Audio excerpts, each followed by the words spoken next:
मोदी जी, आपने गुजरात के बाहर बनारस को ही क्यों चुना? बनारस से ऐसा क्या खास लगाव रहा आपका? पहली बात है कि एक तो ये निर्णय मैं नहीं करता हूं। अच्छा। मेरे जीवन का कोई निर्णय मैंने कभी नहीं किया है। संगठन को मैं समर्पित होता हूं, संगठन जो तय करे वो मैं करता हूं। तो उस समय संगठन के लोगों को लगा कि मुझे बनारस जाकर के चुनाव लड़ना चाहिए। डॉक्टर मुरली मनोहर जोशी जी ने वहाँ काफ़ी अच्छा काम किया हुआ था, जोशी जी के आशीर्वाद थे, तो स्वाभाविक है पार्टी ने तय किया था तो मैं चला गया। तो अब आप बनारस से ही लड़ेंगे, दूसरी सीट से नहीं लड़ेंगे? पार्टी ने भी घोषित कर दिया है, दूसरी सीट से नहीं लड़ेंगे? पार्टी ने घोषित कर दिया है। मुझे अब जब नामांकन की जब डेट होगी वो भी मुझे पूछना पड़ेगा डेट कौन सी है, उस दिन में चला जाऊंगा। प्रधानमंत्री जी, राहुल गांधी 2 सीटों से लड़ रहे हैं, इस पर इतना बवाल क्यों हो रहा है? 2 सीटों से आप भी चुनाव लड़े थे, 2 सीटों से अटल बिहारी वाजपेयी भी लड़े थे, वो वायनाड चूज कर रहे हैं और आप पर आरोप लगाकर चूज कर रहे हैं कि आप देश को बांट चुके हैं और इसीलिए एकजुट करने के लिए मैं साउथ का रुख कर रहा हूं। जिस कांग्रेस ने देश के टुकड़े किए, वो कांग्रेस जिसने आंध्र और तेलंगाना ऐसा झगड़ा करवाया राजनीति के लिए, देश को तोड़ने वाले लोग कौन है देश भली भांति जानता है। चुनाव वो कहां से लड़े कहां से न लड़े वो मेरा विषय नहीं है, वो उनकी पार्टी का विषय है। और भारत के संविधान ने मौका दिया, सब लोग कोई दोस्त है, लेकिन जिस तरीके से जाना पड़ा है, ये चर्चा हमने शुरू नहीं की है, तुरंत मीडिया ने उठाया था कि भाई अमेठी उनके लिए अब मुश्किल है, तो इस अर्थ में वो गए हैं। बाकी उसके लिए उनको जो कहना पड़े कहें। मोदी जी, ऐसा क्यों है कि जो चीज आपकी पार्टी कर रही है वो सारा जस्टिफाइबल है, वो जस्ट है, और अगर वो विपक्ष कर रहा है तो वो गड़बड़ है? और मैं आपको उदाहरण देती हूँ, जैसे ये 2 सीट, हालांकि आपने क्लैरिफाई कर दिया, क्या आपने क्लैरिफाई कर दिया कि 2 सीट से लोकतंत्र में वो कहीं भी चुनाव लड़ सकते हैं, क्योंकि पार्टी की तरफ से 2 सीट को कोई क्वेश्चन कर ही नहीं रहा है, ना बीजेपी ने किया है। अमेठी से उनको भागना क्यों पड़ा उसकी चर्चा है, और वो चर्चा राजनीतिक दृष्टि से भारतीय जनता पार्टी का पूरा हक बनता है। पहला। दूसरा, गठबंधन, आप उसे ठगबंधन कहते हैं। जी नहीं, मैं उसको महामिलावट कहता हूँ। लेकिन मोदी जी, आपके साथ भी तो 40 पार्टियां हैं, आपका गठबंधन सचबंधन और उनका गठबंधन जो है वो महामिलावटी, ऐसा क्यों? इसका कारण है, देखिए, मैंने जम्मू कश्मीर में जो किया था उसको मैं गठबंधन नहीं कह सकता हूं। हम साथ चलने का प्रयास किया, हम पास आए लेकिन साथ साथ नहीं थे। एक राजनीतिक मजबूरी ऐसी थी, एक ऐसा मैंडेट था कि हमको चलना पड़ा, और लोकतंत्र में एक पब्लिक में हमारे दायित्व भी होता है कि चलो भाई 4 चीजें कॉम्प्रोमाइज करके आगे चलो। आज भारतीय जनता पार्टी के शीर्ष से जुड़े हुए लोग हैं, उनके बीच में इस प्रकार का कोई कॉन्ट्राडिक्शन नहीं है। हम जहां हैं वहां एक दूसरे को पूरक होते हैं। अगर हम पंजाब में अकाली दल के साथ हैं तो हम एक दूसरे को पूरक होते हैं, और वो सालों से हम काम कर रहे हैं। अच्छी स्थिति हो तब भी हम साथ चले हैं, बुरी स्थिति हो तब भी हम साथ चले हैं। हमने जय भी प्रसाद जी, यहाँ तो आप उत्तर प्रदेश में 2 साल पहले 2 लड़के काला जैकेट पहन करके टीवी शूटिंग कर रहे थे, और वही आज सामने सामने हो गए, तब सवाल उठता है कि भाई ये किस प्रकार का है। दूसरा, आप मुझे बताइए, इनके महामिलावट में उमर अब्दुल्ला कहते हैं कि देश में 2 प्रधानमंत्री होने चाहिए। अब कांग्रेस पार्टी को जवाब देना पड़ेगा कि भाई आपका साथी कह रहा है कि 2 प्रधानमंत्री होने चाहिए, आपका स्टैंड क्या है, फिर उसके साथ क्यों चलते हो? एनसी का एक कैंडिडेट पाकिस्तान में, उम्मीदवार जो कांग्रेस समर्थन से चुनाव लड़ रहा है, वो कहता है अगर कोई पाकिस्तान को गाली देगा तो मैं हिंदुस्तान को 100 गाली दूंगा। उसके साथ आप चुनाव में भागीदार, ये महामिलावट है, एक सहमना है। हो सकता है 100% नहीं है, लेकिन 80% है, 90% है, 95% है। तीसरा पॉइंट और है मोदी जी, हमने 2 सीट की बात कर दी, गठबंधन की बात कर दी, तीसरा है वंशवाद। आपको गांधी परिवार का वंशवाद ही क्यों दिखता है प्रधानमंत्री जी? अकालियों में भी वंशवाद है, शिवसेना में भी वंशवाद है, आपके बहुत से ऐसे साथी, पासवान में भी वंशवाद है, सिर्फ गांधी परिवार ही क्यों? मुख्य धारा वाले जो लोग होते हैं उन्होंने उसूल बनाने होते हैं, तो बाकी लोग भी सोचेंगे। अगर भारतीय जनता पार्टी ही बुरे रास्ते पर चल जाएगी और भारतीय जनता पार्टी औरों को कहें कि आप सही रास्ते पर चलो, तो कैसे संभव होगा? और इसलिए कांग्रेस पार्टी से अपेक्षाएं ज्यादा है।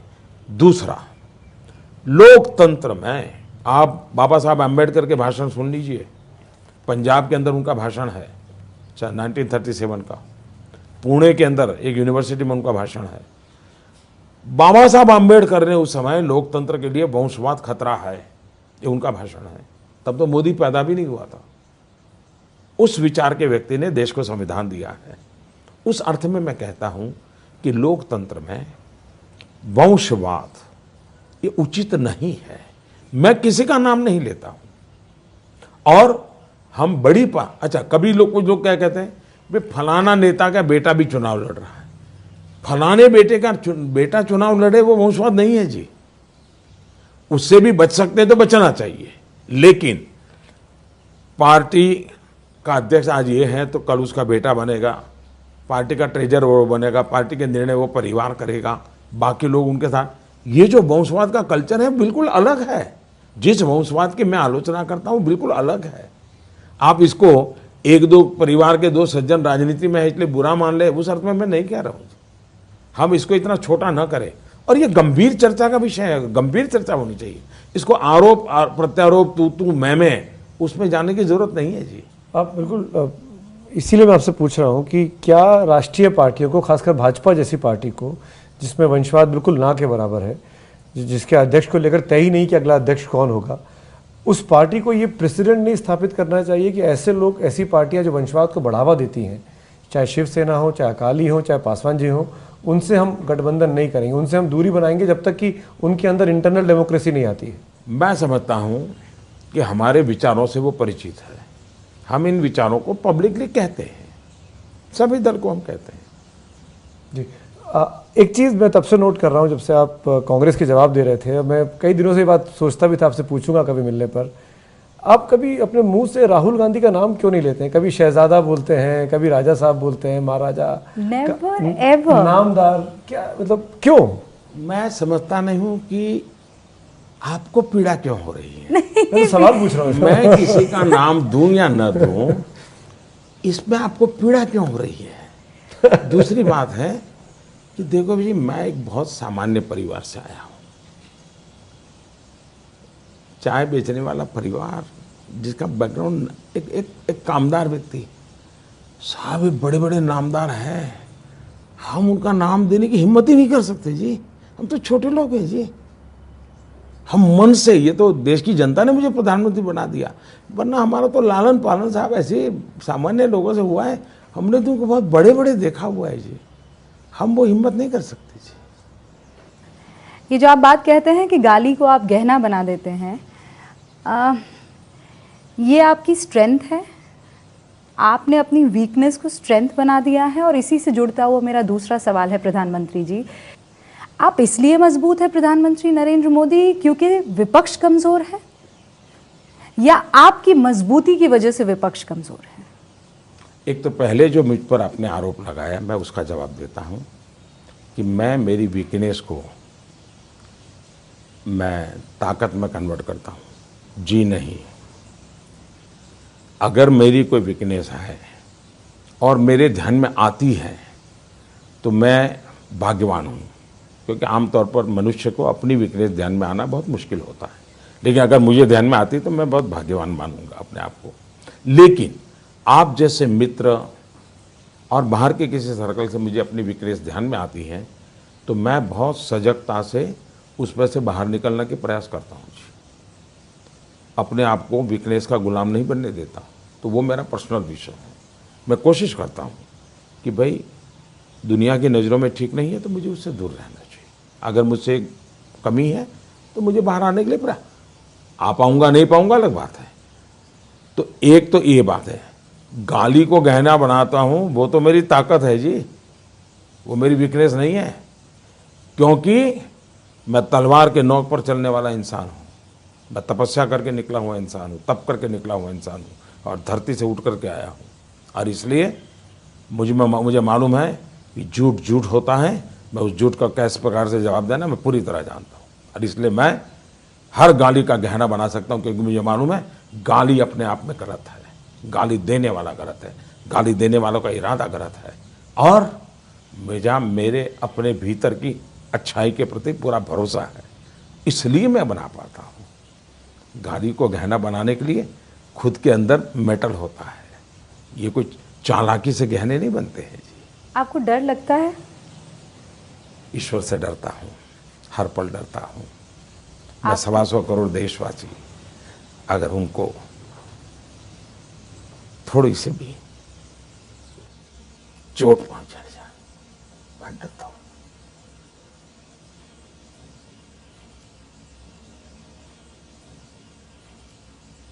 मैं आगे बढ़ता हूँ विद योर परमिशन। अब हम यूपी की बात कर रहे थे, गठबंधन के दौर की बात चल रही थी। आपको लगता है कि उत्तर प्रदेश में सपा और बसपा का जो गठबंधन हुआ है वो बीजेपी के लिए इस बार सबसे बड़ी चुनौती है 273 के आंकड़े को पार करने के लिए? पहली बात है कि लोकतंत्र में चुनौती होनी चाहिए। हर राजनीतिक दल को कसना चाहिए। लोकतंत्र बहुत ही वाइब्रेंट होना चाहिए और मैं चाहता हूं कि चुनौतियां और बढ़े ताकि हम भी निखर करके बाहर आए। लेकिन मीडिया के अंदर कौन कितनी जगह ले रहा है उसको अगर कोई चुनौती मानता है तो उससे बड़ी कोई गलती नहीं है। टीवी के पर्दे पर कौन छाया रहता है, अखबार में किसकी पहले पन्ने पर खबर छपती है, उसको चुनौती मानने की गलती मैं नहीं करता हूं। जब जनता आपके खिलाफ हो जाए तब चुनौती होती है। जहां तक जनता का सवाल है, मैं कहीं एंटी इनकम्बेंसी चुनाव में नहीं देख रहा हूं। मैं पहली बार देख रहा हूं कि प्रो इनकम्बेंसी वेव है, लहर है। मैं भी तो जनता में जाके आता हूं। मैं हिंदुस्तान के करीब 70% राज्यों में पिछले 7 दिन में होकर के आया हूं। और मैं कल सुबह अरुणाचल से शुरू किया था, पासीघाट से, और रात को महाराष्ट्र की गोंदिया में पूरा करके लेट नाइट दिल्ली आया था जी।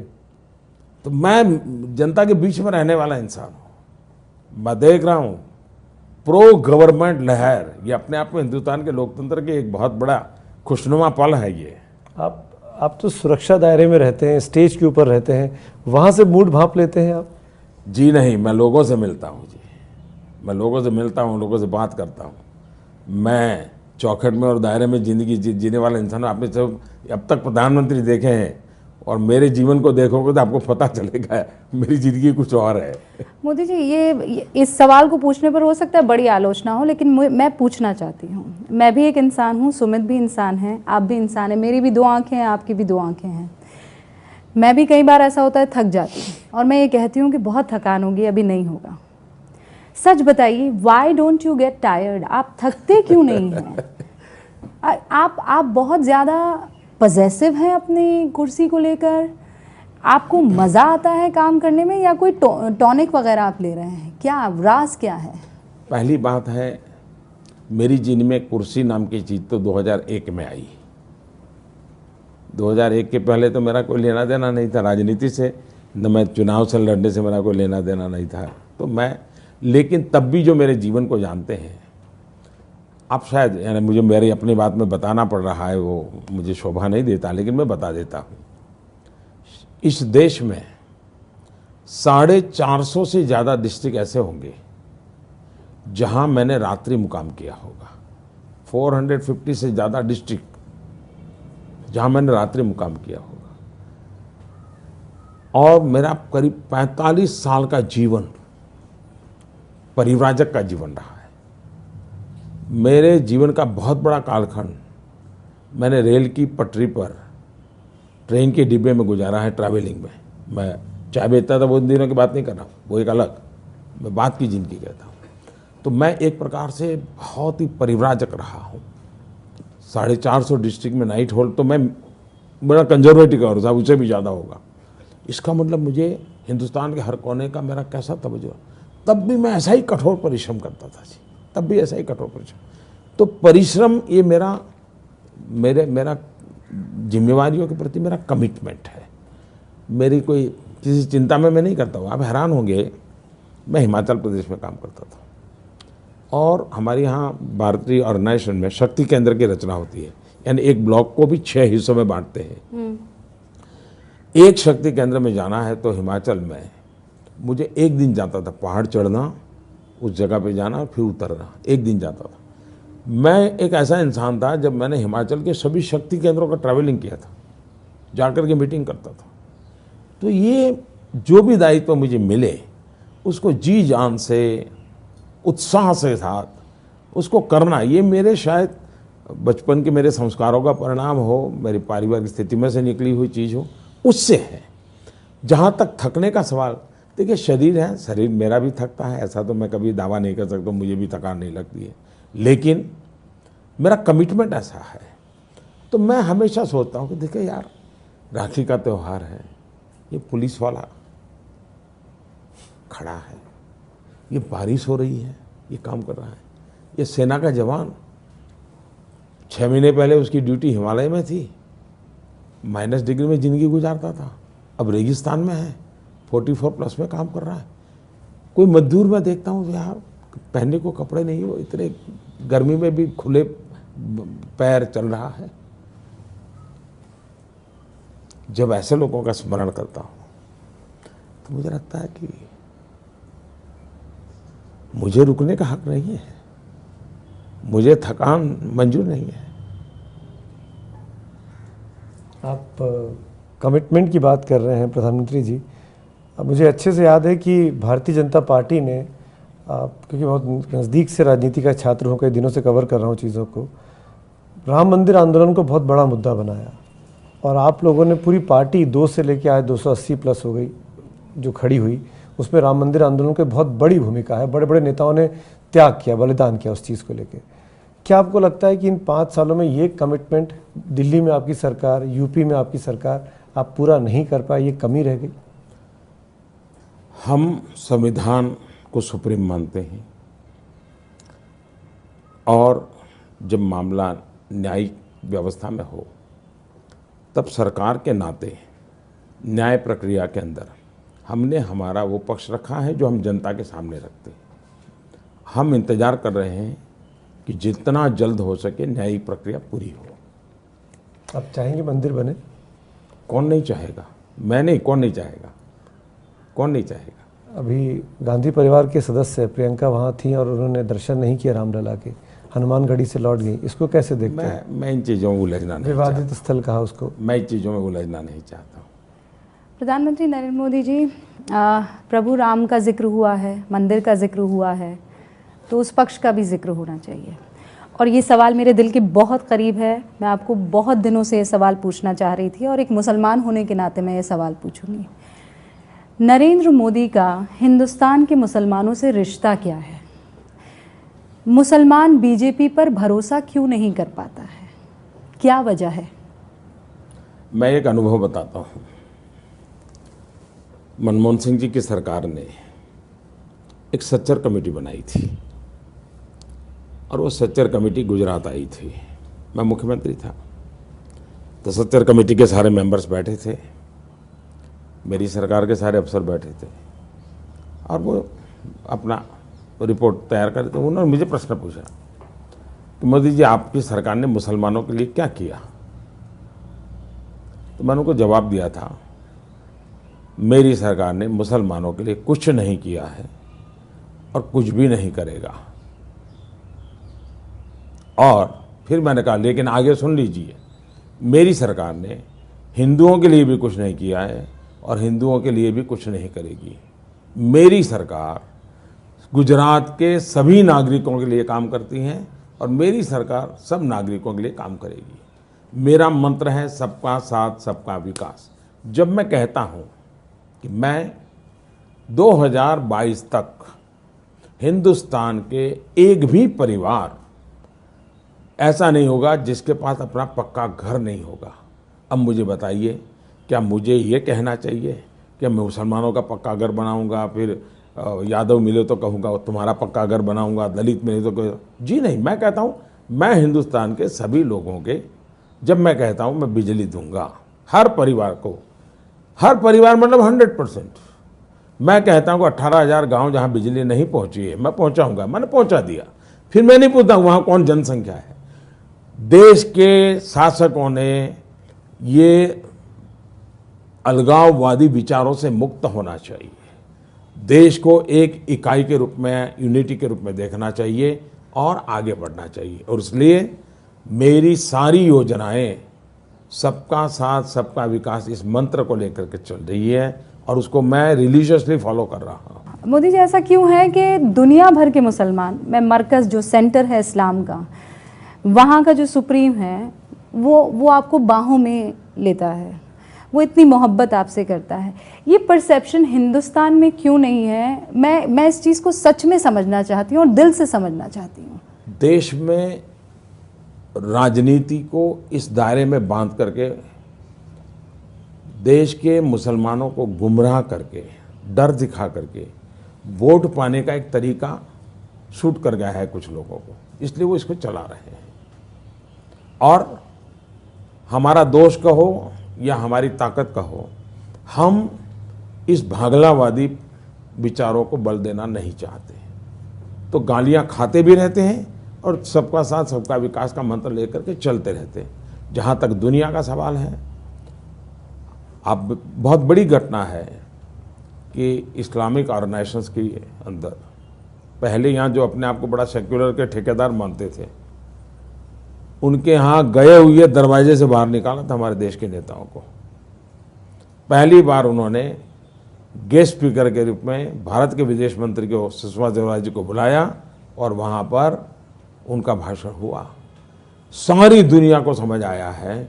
और आप देखिए, सऊदी अरेबिया का एक बहुत बड़ा इंटेलेक्चुअल है, उसने एक आर्टिकल लिखा है कि हम सब नमाज और कुरान से जुड़े हुए लोग आपस में एक दूसरे को काट रहे हैं। और हिंदुस्तान मॉडल है कि जहाँ इतनी बड़ी तादाद में सब संप्रदाय के लोग रहते हैं, लेकिन कैसे साथ जीना चाहिए उन्होंने सीख लिया है। इसका मतलब ये नहीं कि छोटा मोटा तनाव नहीं होता होगा, लेकिन बाय एंड लार्ज सीख लिया है। तो मोदी जी, दुनिया ने इस मॉडल पे सोचना चाहिए। सऊदी अरेबिया के इंटेलेक्चुअल लोगों के आर्टिकल्स हैं। तो मोदी जी, आप उन लोगों से नाराज़ रहते हैं या आपको गुस्सा आता है जब ये कहते हैं कि मुसलमानों को पाकिस्तान चले जाना चाहिए? पहली बात है कि मैं कभी भी इस प्रकार की भाषा को स्वीकार नहीं करता हूँ। पर आप कार्रवाई भी नहीं करते हैं। आपकी कौन कहता नहीं करते हैं? केंद्रीय पक्की करते, मेरी पार्टी पक्की कार्रवाई करती है। मीडिया में जाए तभी कार्रवाई मानी जाती है क्या?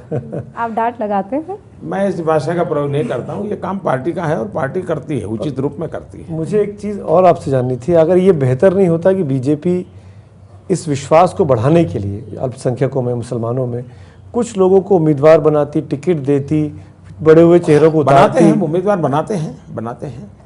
हमने तो अब्दुल कलाम साहब को राष्ट्रपति बनाया था। हम तो करते ही हैं, हमें तो कोई प्रॉब्लम है ही नहीं जी। हाँ। शाहनवाज की जो सीट है वो दूसरी पार्टी की झोली में चली गई है, एक लौता बड़ा नाम वो है। गठबंधन के अपने समझौते होते हैं, उसमें किसी व्यक्ति का कारण थोड़ा होता है। कोई सीट किसी व्यक्ति के लिए इधर उधर नहीं जाती है। सर, एक और बड़ा इम्पोर्टेंट इशू है। आप नोटबंदी को अपनी सफलता बताते हैं, विपक्ष उसको असफलता बताता है। चुनाव के वक्त में लोग बात कहते हैं कि विकास पर डिबेट होना चाहिए, हिंदू मुसलमान पर नहीं होना चाहिए। आपको लगता है कि नोटबंदी को लेकर अब ये वक्त असली है जब चुनाव के वक्त में जनता को समझाएं कि कितनी बड़ी कामयाबी मिली इससे? उसी समय मैंने समझा दिया है, बार बार समझाया है, आगे भी जरूरत पड़े तो समझाऊंगा। इस देश में फॉर्मल इकोनॉमी का इतना बढ़ावा होना, टैक्स पेयर की संख्या में इतना डबल हो जाना, करीब एक आंकड़े मुझे शायद ध्यान नहीं रहेंगे, गलती हो जाएगी जी, लेकिन मैं समझता हूं कि करोड़ों की तादाद में हमारे यहाँ अनडिस्क्लोज इनकम पैसे पाए गए, बेनामी संपत्ति हजारों करोड़ों में कब्जा हुई, 3 लाख फर्जी कंपनियां को ताले लग गए, हजारों करोड़ की ये संपत्ति जब्त होना, ये सारी चीजें बेनामी, सारे कारोबार। नोटबंदी के बाद भ्रष्टाचार के खिलाफ मेरी जो लड़ाई का एक हिस्सा नोटबंदी है, एक बहुत बड़ा कैनवास है जिसमें अलग अलग कदम उठाए हैं। जो भाग जाते हैं वो भी आज पैसे उनके जब्त हो रहे हैं, प्रॉपर्टी जब विदेशों में प्रॉपर्टी जब्त हो रही, विदेश की जेलों तक जाना पड़ता है क्योंकि हमने कानूनी बदलाव किया है। तो नोटबंदी ने भी देश की इकोनॉमी में ईमानदारी की तरफ ताकत बढ़ाई है। बहुत बड़ी मात्रा में लोग ईमानदारी की तरफ आगे आए हैं, टैक्स भरने लगे हैं, टैक्स का दायरा बढ़ने लगा है। तो एक प्रकार से ये हमारा प्रयास हिम्मत भरा कदम था, बड़ा सफल रहा है और मैं मानता हूँ देश को विश्वास हो गया है कि मोदी ईमानदारी को पुरस्कृत करते हैं। मोदी जी, आपकी सरकार के पास सारे आंकड़े हैं, नौकरी के आंकड़े क्यों नहीं हैं? देखिए, हमारे देश में, ये मेरी सरकार का नहीं है, हर एक को देखना होगा। अब मुझे बताइए, मुद्रा योजना के अंदर 17 करोड़ लोगों को बिना गारंटी लोन मिला। उसमें से 4 करोड़ 25 लाख लोग ऐसे हैं जिनको पहली बार मिला है। इसका मतलब कि उस पैसों से उसने कोई कारोबार शुरू किया है। उसने कारोबार शुरू किया तो किसी 1-2 को और लोगों को उसने काम दिया है। आप इसको रोजगार मानेंगे कि नहीं मानेंगे? अभी CII ने एक रिपोर्ट दिया है, MSME के अंदर करोड़ों की तादाद में रोजगार उनका अंदाज है, बड़ा बड़ा मोटा मोटा शायद 6 करोड़ उन्होंने कहा है कि MSME में मिला है। आपको ये भी पता होना चाहिए, हमारे देश में फॉर्मल और इनफॉर्मल, देश के अंदर जिसको बिल्कुल गवर्नमेंट के, बैंक के, कॉरपोरेट वर्ल्ड के जो फॉर्मल जॉब होते हैं वो 10% से परसेंट ही है। 85% करीब इनफॉर्मल सेक्टर में है। फॉर्मल सेक्टर में 10-15% है। उसमें भी अब देखिए, हमारी एक पेंशन स्कीम होती है कि जो सरकार की पेंशन स्कीम में जुड़ता है तो वो अपना पैसा जमा करता है। 55 लाख लोगों ने इसमें जमा करा है। अब बिना रोजगार कैसे हुआ होगा? अब मुझे बताइए, पहले से डबल रोड बन रहे हैं, बिना रोजगारी ये बन जाता होगा क्या? पहले से डबल रेल बनती है, बिना रोजगार बन जाती होगी क्या? पहले से ज़्यादा एयरपोर्ट काम कर रहे हैं, क्या बिना रोजगारी चलते होंगे क्या? यानी मैं समझ नहीं पाता हूँ, हमारे देश में व्हीकल जितने खरीदे गए हैं उस व्हीकल में कोई जॉब क्रिएट होता होगा कि नहीं होता होगा? व्हीकल रिपेयरिंग करने वाली दुनिया में जॉब क्रिएट होता होगा कि नहीं होगा? आप किसी चीज़ को मानने को ही तैयार नहीं हो और जीत का पिलिंदा। और आप देखिए, अटल बिहारी वाजपेयी की जब सरकार थी तब भी ऐसे ही आरोप लगाए थे। ये कांग्रेस की मोडस ऑपरेंडी सेम है। उस समय भी उन्होंने जॉर्ज फर्नांडिस रक्षा क्षेत्र में भ्रष्टाचार का आरोप लगाए, सारा झूठा निकला। उस समय उन्होंने रोजगार नहीं, ऐसे झूठे आरोप लगाए। और जब NDA सरकार, UPA सरकार बनी तो बाहर आया कि अटल जी के समय 6 करोड़ मिले थे लोगों को जॉब और इनके समय में सिर्फ 1.25 करोड़ मिले थे। तो ये झूठ बनाने वाली जो इनकी इकोसिस्टम है जिसमें आप लोग फंस जाते हैं, वो इस चीज़ों को चलाते रहते हो। आजकल एक टीवी चैनल की बड़ी चर्चा है, आपको पता है? आपके नाम से एक टीवी चैनल चल रहा है हिंदुस्तान में। हाँ, क्या है ये कंट्रोवर्सी चल रहा है? अखबार, आप टी-शर्ट आपके नाम की बिक रही है, टोपियां आपके नाम की बिक रही हैं। अब एक टीवी चैनल आ गया, नमो टीवी। चला रहे हैं कुछ लोग। आप मैं देख नहीं पाया हूँ भी, मुझे समय नहीं मिलता इतना। इंटरेस्टिंग है, आपको ज़रूर देखना चाहिए। लेकिन अब मैं ज़रा, क्योंकि हम लोग फिनिश करने की ओर बढ़ रहे हैं, मैं बंगाल आपको ले जाना चाह रही हूँ, पश्चिम बंगाल। बड़ी उम्मीदों से बीजेपी पश्चिम बंगाल की तरफ देख रही है और आपने ये कहा है कि दीदी जो है वो बैरियर की तरह है, हर्डल है, और दीदी कह रही हैं कि आपकी जो है स्पीड ब्रेकर, आप उनको कह रहे हैं, और वो ये कह रही हैं कि आप एक्सपायरी डेट से आपकी तुलना कर रही हैं। आपकी एक्सपायरी डेट है मोदी जी? देखिए, हर व्यक्ति पैदा होता है एक्सपायरी डेट लेकर के ही आता है। मैं नहीं मानता हूँ कोई ऐसा हो दुनिया में जीव जिसकी एक्सपायरी डेट ना हो। मेरी एक्सपायरी डेट का मुझे मालूम नहीं, अगर उनके पास है इस पद तो उन्होंने बता देनी चाहिए। प्राइम मिनिस्टरशिप का, प्राइम मिनिस्टरशिप की देखिए, वो 130 करोड़ देशवासी तय करेंगे। आपको लगता है इस बार बंगाल में चुनाव निष्पक्ष तौर पे हो पाएंगे, क्योंकि वहाँ इतिहास रहा है हिंसा का चुनाव के दौरान? देखिए, अब तक के सभी इलेक्शन कमिश्नरों ने ये रिपोर्ट की हुई है। सर्ट कोर्ट के मामलों में भी रिपोर्ट, जब लेफ्ट था तब भी यही हाल था, जब दीदी आई तब से ये हाल है, हिंसा बहुत बड़ी मात्रा में हो रही है।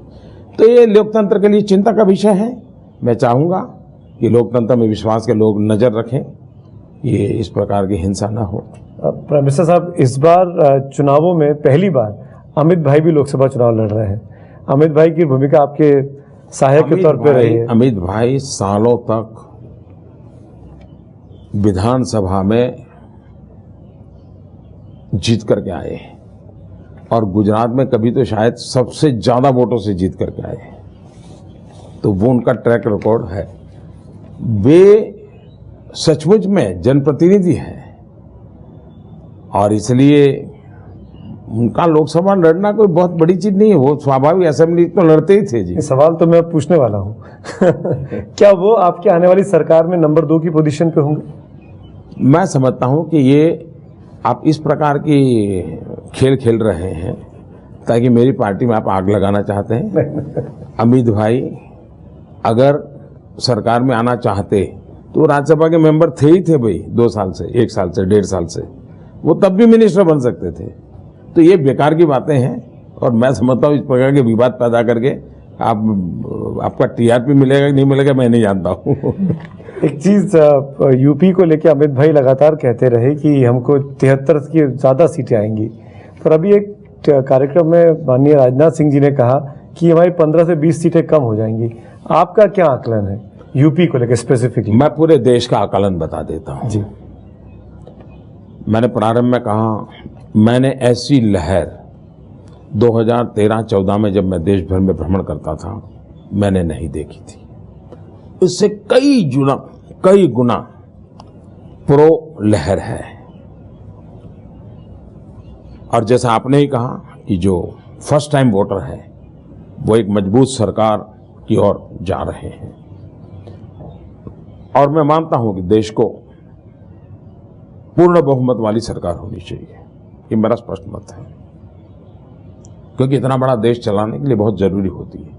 और निष्पक्ष मीडिया ने भी, कमिटेड मीडिया के लोग हो तो मुझे उनके लिए कुछ कहना नहीं, निष्पक्ष मीडिया का यही मैसेज होना चाहिए कि देश को पूर्ण बहुमत सर किसकी हो किसकी नहीं उसके पक्ष में आप न पड़े वो तो मैं समझ सकता हूँ, लेकिन पूर्ण बहुमत की सरकार होना चाहिए, ये बात एजेंट डंके की चोट पर कहनी चाहिए। जहां तक मेरा भ्रमण हुआ उसके आधार पर मैं कहता हूं कि भारतीय जनता पार्टी का अपना टैली पहले से बहुत बढ़ेगा। हमारे जो एनडीए के साथी हैं उनका भी टैली पहले की तुलना में बहुत बढ़ेगा और हम एक बहुत बड़ी ताकत के साथ इस बार देश की जनता हमें सेवा करने का मौका देगी। जाते जाते सुमित, मैं ये सवाल जरूर पूछना चाह रही हूँ कि पिछले 5 सालों में मेहुल चौकसी, नीरव मोदी, विजय माल्या भाग गए यहाँ से। उनको वापस लाने के लिए अब देश आपसे सवाल पूछ रहा है और विपक्ष भी जोर शोर से इस मुद्दे को उठा रहा है। आप कैसे देश को समझाएंगे? पहली बात यह है कि जो हमने कदम उठाए हैं उसी का कारण है कि भागने वालों को वहां की जेलों में भी जाना पड़ रहा है। इसी का कारण है उनकी सारी संपत्ति जब्त हो रही है और देश पूरी तरह देख रहा है कि हम एक के बाद जो भी हमारे पास कानूनी हथियार है, क्योंकि देश तो नियम से चलता है, उसका पूरा इस्तेमाल कर करके हम कर रहे हैं। लेकिन इनको भागना क्यों पड़ा? वो तो मौज कर रहे थे। 10 साल में ही उन्होंने रुपये मारे हैं, ये हमारे आने के बाद नहीं मारे हैं, ये सारे रुपये उस समय मारे, लेकिन उनको पता ही नहीं था कि कोई ऐसी भी सरकार आएगी कि जो रुपये निकलवाएगी, तो भाग गए। भागना पड़ा है। अगर जैसे ही जिस दिन 25 साल के बाद भी अगर कोई सरकार ऐसी आ गई तो ये वापस आने, हंसते हुए वापस आ जाएंगे। हम लाएंगे तो सीधे जेल के अंदर डालेंगे, ये पक्का है। दूसरा, भागने को तो कहते हैं वाटर एंडरसन, भोपाल वाला गैस कांड, सरकारी जहाज में लाए और भगाया, इतने लोगों की मृत्यु हो गई थी। आप देखिए एक थिएटर में आग लगी तो जनमटी भुगत रहे लोग, उसको सरकारी विमान में ला करके हिंदुस्तान के बाहर भेजा गया था। वो भगाना कहते हैं। जो ये कांग्रेस के लोगों ने किया। प्राइम मिनिस्टर साहब, क्योंकि आखिर में हम लोग आ चुके हैं, आपने 5 साल पहले कहा था कि मैं तो दिल्ली का आदमी नहीं हूँ, दिल्ली में नया हूँ, एडजस्ट हो पाऊंगा कि नहीं हो पाऊंगा। 5 साल बीत गए हैं, अब आपको लगता है कि दिल्ली भाग गई है, आप 5 साल, अगले 5 साल की बात कर रहे हैं और आप कह दे रहे हैं कि आप रुकेंगे यहाँ। जब मैं दिल्ली की बात करता हूँ तब मैं कोई यहाँ के हवा, पानी, पेड़ पौधों की बात नहीं कर रहा हूँ। दिल्ली के राजनीतिक गलियारों की जो बू आ रही थी, दिल्ली के लुटियन दुनिया की जो बू आ रही थी, उसके संदर्भ में मैं कहता हूँ। और मैंने, न उन्होंने मुझे स्वीकार किया है, न मैंने उनको स्वीकार किया है। और भगवान मुझ पर बनाए रखे आशीर्वाद कि मैं ऐसी परंपरा और आदतों से न जुड़ूं। दूसरा सवाल है कि मैंने पूरे हिंदुस्तान को अपना बना लिया है और पूरे हिंदुस्तान में दिल्ली एक है हिस्सा, दिल्ली हिंदुस्तान के बाहर नहीं है। लेकिन मैंने सबसे बड़ा काम किया है, दिल्ली को ही मैं पूरे देश में ले गया हूं। देश को दिल्ली के लिए लाना मजबूर करने के बजाय मैं दिल्ली को ही उठा करके दे दें। आप अगर नॉर्थ ईस्ट जाएंगे तो करीब करीब एवरेज हर 15 दिन मेरा कोई मिनिस्टर नॉर्थ ईस्ट में गया है, रात्रि मुकाम किया है। मैं दिल्ली को बाहर ले गया हूं। सारे सरकारी स्कीम पहले विज्ञान भवन में लॉन्च होती थी, मैं अब हिंदुस्तान के कोने कोने में ले जाता हूं और राज्यों को पार्टनर बनाता हूं और वहां करता हूं। आपने रात्रि का जिक्र किया, नवरात्रि शुरू होने वाली है, बहुत सारी रैलियां हैं, आप इस बार भी व्रत रखेंगे? जी, वो मैं करीब 40-45 साल से करता हूं, तो मेरी कोशिश रहती है कि उसको निभाऊं। कठिन होता है, लेकिन ये नवरात्रि उतना कठिन नहीं होता है जितना मेरा सितंबर अक्टूबर वाला होता है। ये थोड़ा सरल होता है, लेकिन इतना बड़ा स्ट्रेन है, गर्मी बहुत होती है, लेकिन मैं जमा लूंगा मामला। कुछ नहीं खाते हैं इन नवरात्रि में, पूरी तरह उपवास करते हैं? जी नहीं। तो फिर आप कैसे कह रहे हैं कि इसमें आपको कम थकान होती है? इसमें कुछ मतलब उसमें क्या ज्यादा कठिन तपस्या होती है, इसमें कम होती है व्रत की? ऐसा है कि वो सितंबर अक्टूबर में जो नवरात्रि होती है उसमें मेरा थोड़ा समय अपना व्यक्तिगत साधना वगैरह में थोड़ा जाता है। इसमें उसमें मुझे उतना समय नहीं देना पड़ता है, क्योंकि इसका मेरा टाइम टेबल थोड़ा अलग होता है। उसमें मैं सिर्फ पानी लेता हूं और कुछ लेता नहीं हूं। इसमें ऐसा नहीं है। इसमें मैं, मान लीजिए मैं तय करूं कि इस नवरात्रि को मैं पपीता लूंगा, तो फिर मैं पपीते के सिवाय किसी चीज को हाथ नहीं लगाता हूं। तो कैसी एक चीज तय करता हूं और उसके आधार पर मैं चलता हूं। अभी आपने तय कर लिया है? वो करूंगा मैं, और वो भी कोई पब्लिक का विषय नहीं होता है जी। वैसे पब्लिक अब अपना मन बनाएगी, आप रैलियों में जाएंगे। एबीपी न्यूज़ नेटवर्क की तरफ से आपको ऑल द बेस्ट। ये लोकतंत्र का सबसे बड़ा पर्व है और इसको हम भी बहुत खूबसूरत तरीके से कवर करेंगे और हम चाहेंगे कि पब्लिक भी बहुत खूबसूरत तरीके से इसमें, जैसा आपसे वादा किया था हम एबीपी न्यूज़ नेटवर्क जो है ये बता भी रहा है कि लोकतंत्र का ये पर्व है और हर कोई बढ़ चढ़कर इसमें हिस्सा ले। बहुत बहुत शुक्रिया प्रधानमंत्री जी। मैं भी आपका आभारी हूँ। आज मेरे एक दिन का बीच में और सरकारी कामों के लिए यहाँ था, तो आपसे बात करने का मौका मिल गया। मैं एबीपी के दर्शकों से भी यही प्रार्थना करूंगा कि आप वोट जरूर करें। लोकतंत्र एक बहुत बड़ा उत्सव होता है, किसको दे किसको ना दे वो आपकी मर्जी, लेकिन वोट जरूर दे। गर्मी बहुत है, मैं चाहूँगा कि आप वोट देने जाए तब भी साथ में पानी पीने का एक बोतल जरूर लेके जाएं, ताकि आपको कोई दिक्कत ना हो। और इस बार तो आप देखिए रमजान भी है, क्रिकेट की मैच भी चल रही है, कई त्योहार भी हैं, उसके बावजूद भी शासन ने सारी चीजों को संभालने के लिए पूरी कोशिश की है। मुझे विश्वास है कि बहुत ही उमंग और उत्साह के साथ ये लोकतंत्र का पर्व पूरा होगा, नई सरकार बनेगी। फिर से एक बार मैं आपकी आशा आकांक्षाओं को पूरा करने के लिए जी जान से जुटा रहूंगा। कभी कभी लोगों को लगता है कि भाई एक टर्म के बाद दूसरे टर्म में आदमी क्यों मेहनत करेगा, लेकिन मैं 2 टर्म हो या 10 टर्म हो, मैं जीवन के आखिरी पल तक आपके लिए हूं, आपके लिए काम करता रहूंगा, ये मैं विश्वास देता हूं। आप सबका बहुत बहुत धन्यवाद। बहुत बहुत शुक्रिया। Thank you so much. Thank you.